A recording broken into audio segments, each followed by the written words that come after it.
Ito mga ka-DIY, meron tayong i-tune up. Ayan. Cruzy na 110. Ayan, binaklas na natin para mas madali lang.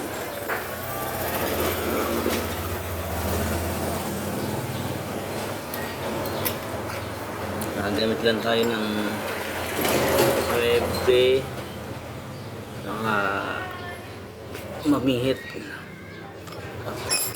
ng nose.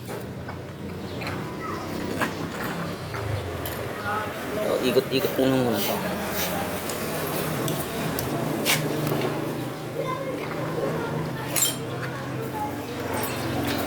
Ay, madali, pinaklas na natin.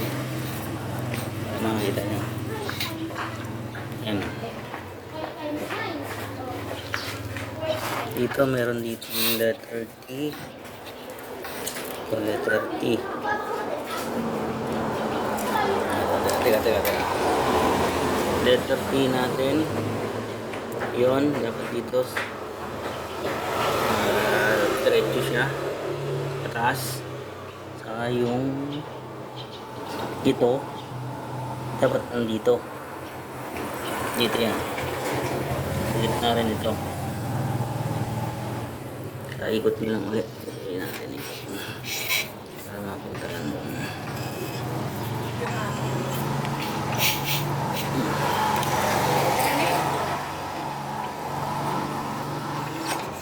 Yan na. Yung letter T natin nasa gitna na. Taas. Tapos to.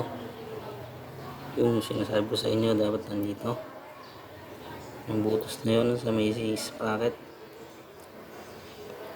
Lining natin sa sprocket na nasa gitna. Tapos yun. Itin nyo lang na. Lumalagod ako siya.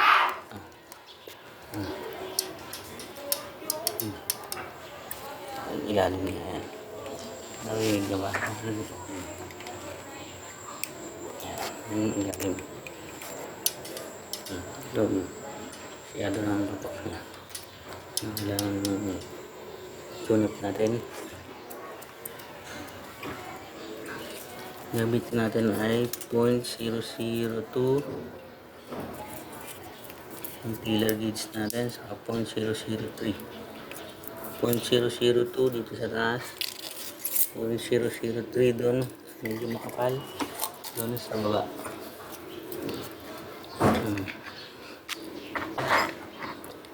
Kulang kayo ng pamihit.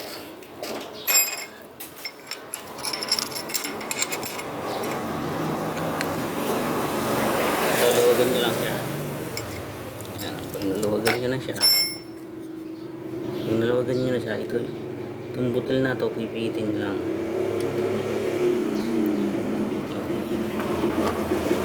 Tapos kuwatin natin ng pillar gauge.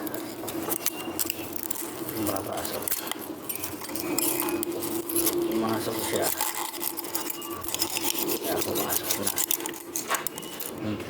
Ayan, pumasok na yung 0.002 natin. Ayan, para makita nyo. Ayan. Pihitin nyo lang siya.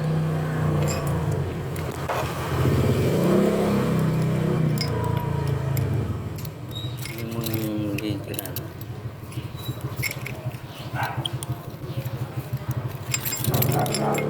May kapit siya.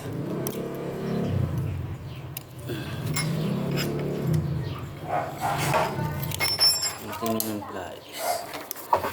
Ang nose itong dulo na to.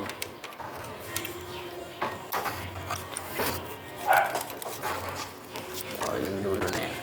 Makikita sa video natin. Sa video na dapat medyo siya mahigpit. Medyo mahigpit siya.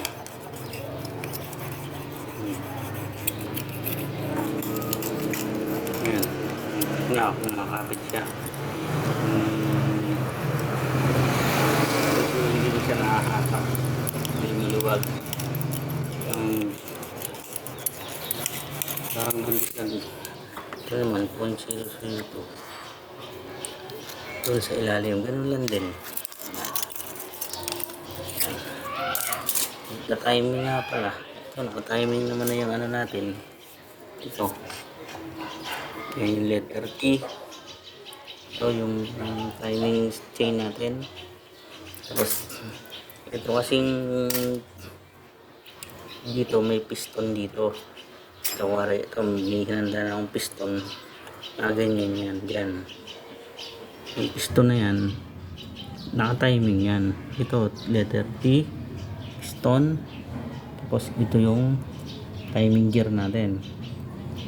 Pagka inikot-ikot mo yan, pag inikot-ikot mo to, pag inikot-ikot mo tong gano'n, ito gumagaling yan. Yan, gumagaling yan.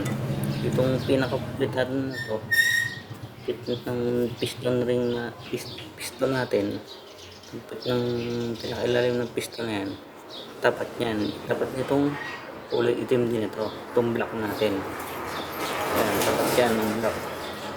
Mga timing na yan. Ganyan lang pagka-timing. Tapos pag-tune up, meron nga, ayan.